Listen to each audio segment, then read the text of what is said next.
నేను ఇందుకు పనికిరాను. అది నిజమా అబద్ధమా చెప్పండి?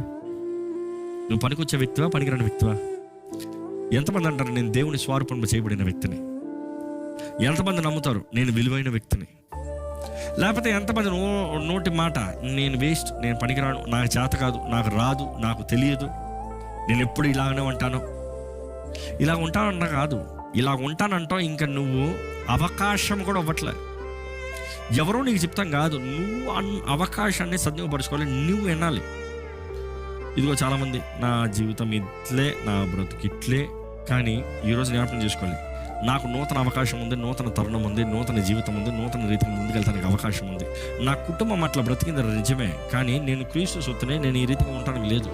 ఇదిగో నేను క్షమించలేనని నా మనసు చెప్తుందేమో, కానీ నా దేవుడు తెలియజేసేది నేను క్షమించాలి, నేను క్షమిస్తాను. నా మనసు కనిపిస్తుంది నాకు చాయిస్ లేదని, కానీ నా సత్యం, నా వాక్యం, నా దేవుడు తెలియజేస్తుంది నేను లోబడాలి.